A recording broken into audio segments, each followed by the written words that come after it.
Hey guys, and welcome to Digital Parenting Live for Thursday, May 24th, where we answer your questions so you can keep technology from harming your family. Now, there have been a lot of things on the news this week, and we've covered them on DigitalParenting.com as well. Things like the advancements that Instagram has been doing in bullying, things about Snapchat and how it's embracing some things that a lot of parents aren't excited about. And so we're going to be looking at some of those this week by answering the questions that you guys have sent in like we do each and every week. So let's go ahead and get to it.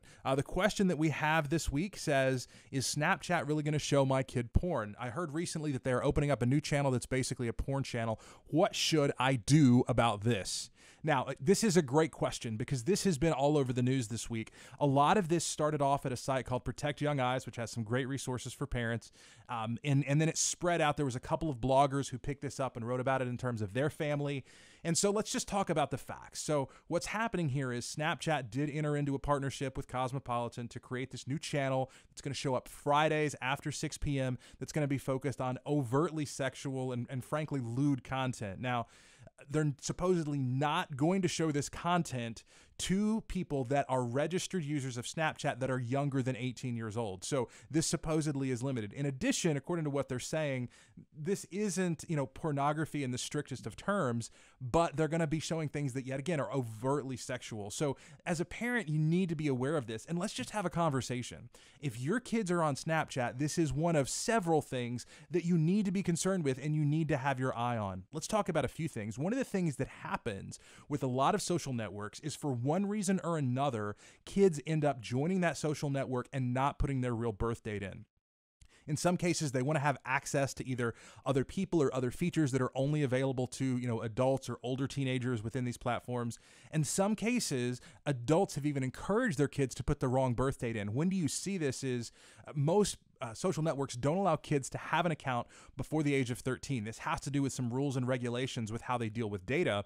But in a lot of cases, if a kid really begs to join this social network, I'll see situations where parents let them join and put in the incorrect birth date. And this kind of can set a precedent where kids can kind of be flexible with the truth in terms of what they put in. Part of the problem is, again, Snapchat doesn't have any parental controls. The only kind of controls that they have are the ones like this, where they only show certain content based on your birth date. Now, again, this is only dealing with channels for where they have partnerships with publishers.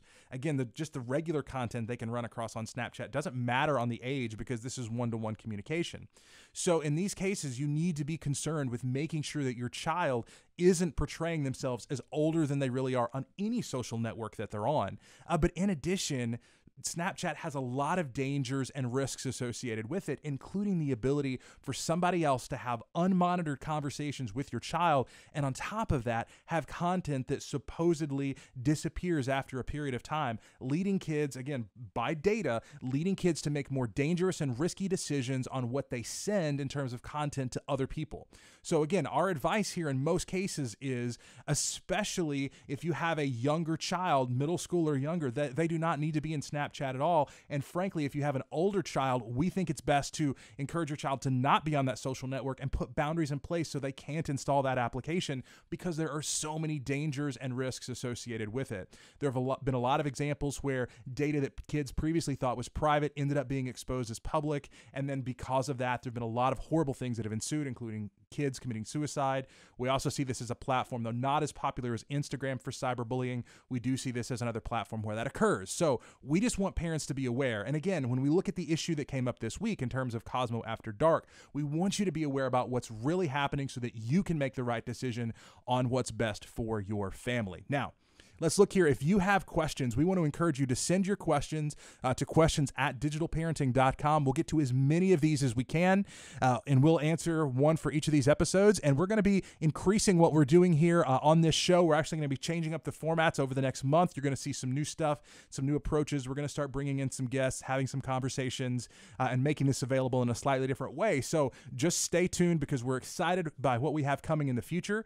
Be sure you're checking out DigitalParenting.com. You can stay up to date with what we're talking about and what's going on in the news with topics like this through our email list. You can subscribe there. You also can check us out on Facebook and Instagram and YouTube just to stay up to date with all the things that we have going on. So again, we appreciate you guys joining us today for Digital Parenting Live.